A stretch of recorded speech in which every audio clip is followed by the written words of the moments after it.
Sir ಅವ್ರ ವಿರುದ್ಧ ನಾನು ಮಾಡೋದೇ ಇಲ್ಲ, ಮಾಡೇ ಇಲ್ವಲ್ಲ. ನಮ್ಗೆ ಅವ್ರಿಗೆ ಇದಕ್ಕೆ ಜಮೀನ್ಗೆ ಅದಕ್ಕೆ ಸಂಬಂಧನೇ ಇಲ್ವಲ್ಲ.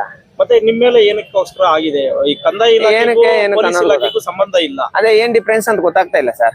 ಯಾವ್ದೋ 12 ದಿನ ಆದ್ಮೇಲೆ 13ನೇ ದಿನ FIR ಮಾಡ್ತಾರೆ. ಬಂಗಾರ ಇದು ಚಿಕ್ಕಬಳ್ಳಾಪುರ ರೂರಲ್ ಪೊಲೀಸ್ ಸ್ಟೇಷನ್ ಯಾವ್ದು ನುಗ್ತಳ್ಳಿ.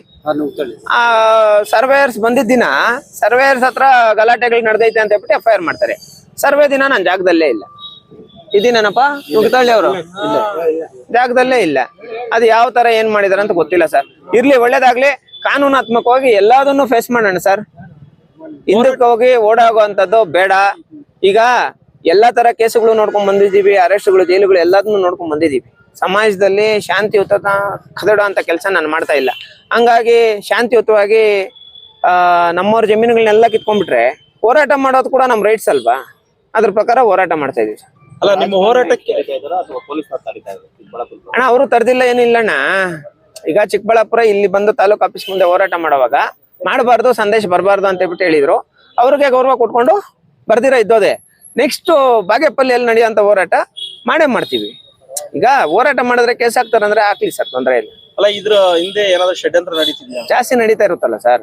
ಈಗ ಕೊಲೆ ಮಾಡೋದಕ್ಕೆ ಹಿಂದಕ್ಕೆ ಹೋಗಿಲ್ಲ, ಕೊಲೆ ಮಾಡೋದಕ್ಕೆ ಎಲ್ಲ ತರ ರೆಡಿ ಮಾಡ್ಕೊಂಡಿದ್ದಾರೆ. ನನ್ನನ್ನ ಕೊಲೆ ಮಾಡೋದಕ್ಕೆ ಎಲ್ಲ ತರ ರೆಡಿ ಮಾಡ್ಕೊಂಡಿದ್ದಾರೆ. ಈಗ ಬಾಗೇಪಲ್ಲಿಯಲ್ಲಿ ಪ್ರಶ್ನೆ ಮಾಡಿರೋರ ಮೇಲೆ ಎಷ್ಟು ಜನರ ಮೇಲೆ ರೌಡಿ ಶೀಟರ್ಗಳಾಗಿಲ್ಲ, ಎಷ್ಟು ಜನರ ಮೇಲೆ ಕೇಸ್ಗಳಾಗಿಲ್ಲ. ನಮ್ಮ ಮೇಲೇನೂ ಆಗ್ಲಿ, ಫೇಸ್ ಮಾಡೋಣ ಸರ್, ಒಳ್ಳೇದಾಗ್ಲಿ. Thank you. ಇದಕ್ಕೆ ನಿಮ್ಮ ಮುಂದಿನ ಸ್ಟೆಪ್ ಯಾವ ರೀತಿ ಇರುತ್ತೆ? ಏನಿಲ್ಲ ಸರ್, ನನ್ನ ಮೇಲೆ 1000 ಮಾಡಿದ್ರು ಪೊಲೀಸ್ ಇಲಾಖೆಯವರು. ನಾನು ಪೊಲೀಸ್ ಇಲಾಖೆ ವಿರುದ್ಧ ಒಂದೇ ಒಂದು ಮಾತು ಕೂಡ ಮಾತಾಡಲ್ಲ. Thank you. Okay sir. ಅವರು ನಮಗೆ ರಕ್ಷಣೆ ಕೊಡೋರು. ಇವತ್ತು ನಾವು ಅಷ್ಟು ದೊಡ್ಡ ಭೂಗಳನ್ನ ಅಂತ ದೊಡ್ಡ ವ್ಯಕ್ತಿಗಳನ್ನ ಎದುರಾಕೊಂಡು ಆದರೂ ಸ್ವತಂತ್ರವಾಗಿ ಓಡಾಡ್ತಾ ಇದ್ದೀವಿ ಅಂದ್ರೆ ಅದಕ್ಕೆ ಕಾರಣ ಪೊಲೀಸ್ ಇಲಾಖೆ. ಆದರೆ ಚಿಂತಾಮಣಿಯಲ್ಲಿ ನಮ್ಮ ವಿರುದ್ಧ ಆಗಿರುವಂಥದ್ದು ಒಂದು ಪ್ರಕರಣ, 107 ಕೇಸು. ಆ ಪ್ರಕರಣ ಆಗಿ ಒಂದು 4 ತಿಂಗಳಾಯ್ತು. ಚಿಂತಾಮಣಿಗೆ ಸಂದೇಶ ಹೋಗ್ಬಾರ್ದು ಅಂತ ಹೇಳ್ಬಿಟ್ಟು ಮಾತಾಡಿದ್ರು. ಅವಾಗ ನಾನು ಮಾನ್ಯ ಶ್ರೀ SP ಸಾಹೇಬ್ರ ಒಂದು ಡೈರೆಕ್ಷನ್ಸ್ ಪ್ರಕಾರ ನಾನು ಇಲ್ಲಿ ಗಂಟ ಚಿಂತಾಮಣಿಗೆ ಹೋಗಿಲ್ಲ. ಯಾಕಂದ್ರೆ ಹೇಳಿದ್ದಾರೆ ದೊಡ್ಡವರು ಅಂತ. ಅದಾದ್ಮೇಲೆ ಅಲ್ಲಿ ಚಿಂತಾಮಣಿಯಲ್ಲಿ ಆಗಿರೋದಕ್ಕೆ ಸಂಬಂಧಪಟ್ಟಂಗೆ ಅದ್ಯಾವುದೋ ಒಂದು ಕೇಸಲ್ಲಿ ಸಂದೇಶ್ ಜಮೀನು ವಿಚಾರದಲ್ಲಿ ಹೋಗಿದ್ದ ಅಂತ ಹೇಳ್ಬಿಟ್ಟು ಅದು ಕೇಸ್ ಆಗಿರೋದು. ಅದಕ್ಕೆ ಸಂಬಂಧಪಟ್ಟಂಗೆ ಈಗೇನ್ ಮಾಡಿದ್ರು, ಚಿಕ್ಕಬಳ್ಳಾಪುರ ತಾಲೂಕ್ ಆಫೀಸ್ ಮುಂದೆ ಹೋರಾಟ ಮಾಡುವ ಕೂಡ ಸಂದೇಶ ಬರಬಾರ್ದು ಅಂದ್ರು. ಆರ್ಟಿಕಲ್ 19(1)(a) ಏನ್ ಹೇಳುತ್ತೆ? ಯಾಕೆ ನಾನು ಬರಬಾರ್ದು? ಚಿಕ್ಕಬಳ್ಳಾಪುರ ಇದರಲ್ಲಿ ನುಗ್ತಳ್ಳಿ ಸಂಬಂಧಪಟ್ಟಂಗೆ ಏನ್ ಮಾಡಿದ್ರು, ಅದಕ್ಕೆ ಸಂಬಂಧಪಟ್ಟಂಗೆ ಕೋರ್ಟಲ್ಲಿ ನಡೀತಾ ಇದೆ. ಅದಕ್ಕೆ ಇದಕ್ಕೆ ಏನ್ ಡಿಫ್ರೆನ್ಸು ನನಗೇನು ಒಂದು ಅರ್ಥ ಆಗಿಲ್ಲ. ಆಮೇಲೆ ಈಗ ಬಾಗೇಪಲ್ಲಿ ಹೋರಾಟ, ಅದಕ್ಕೆ ಸಂಬಂಧಪಟ್ಟಂಗೆ ನಾವು ಎಷ್ಟೇ ದೊಡ್ಡ ಹೋರಾಟ ಮಾಡಿದ್ರು ಸೂಕ್ತ ಭದ್ರತೆ ಕೊಡ್ಬೇಕಾಗಿರೋಂಥದ್ದು ಪೊಲೀಸ್ ಡಿಪಾರ್ಟ್ಮೆಂಟು. ಪೊಲೀಸ್ ಡಿಪಾರ್ಟ್ಮೆಂಟ್ ಅವರು ಆ ವಿಚಾರಕ್ಕೆ ಸಂಬಂಧಪಟ್ಟಂಗೆ ಇಲ್ಲಿ ತನಕ ಏನು ಮಾತಾಡಿಲ್ಲ. ಅಲ್ಲಿರೋಂಥ ಸಬ್ ಇನ್ಸ್ಪೆಕ್ಟರ್ ಸಾರನ್ನು ಅಷ್ಟೇ ತುಂಬ ಸಪೋರ್ಟ್ ಮಾಡಿದ್ರು, ಮಾಡ್ತಾನೆ ಇದ್ದಾರೆ.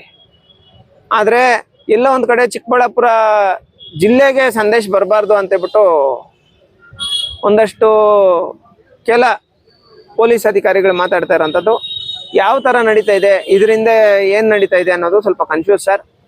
ಅದೇ ನಾನು ಹೇಳಿದ್ದೀನಿ, 100 ಕೇಸ್ ಮಾಡಿ ಅರೆಸ್ಟ್ ಮಾಡಿ ಜೈಲಿಗೆ ಹಾಕಿದ್ರು ಪರವಾಗಿಲ್ಲ ಸರ್, ಬಾಗೇಪಲ್ಲಿ ಹೋರಾಟ ನಡೆಯುತ್ತೆ ಅಂತ ಹೇಳ್ಬಿಟ್ಟು ಹೇಳಿದ್ದೀನಿ. ಆಮೇಲೆ ಚಿಕ್ಕಬಳ್ಳಾಪುರದಲ್ಲಿರೋಂಥ ಎಷ್ಟೋ ಜನ ಬಡವರಿಗೆ ಒಂದಷ್ಟು ಜನಕ್ಕೆ ನ್ಯಾಯ ಕೊಡಿಸೋದಕ್ಕೋಸ್ಕರ ನಾನು ಚಿಕ್ಕಬಳ್ಳಾಪುರಕ್ಕೆ ಬಂದೇ ಬರ್ತೀನಿ ಸರ್. Thank you. ಅಲ್ಲ ಸರ್, ನಿಮ್ಮ ಹೋರಾಟ ಪ್ರಜಾಪ್ರಭುತ್ವ ಇರೋದು ಭಾರತ ದೇಶದಲ್ಲಿ ರಾಜ್ಯಗಳಿಂದ ಓಪನ್ ಆಗಿರೋದಿಲ್ಲ.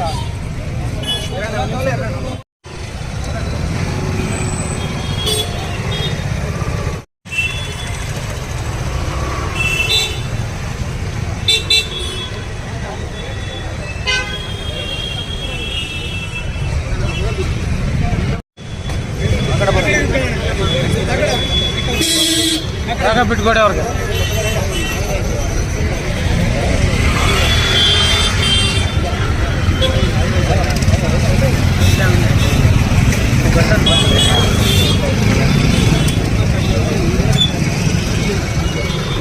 ಆ ಕಡೆ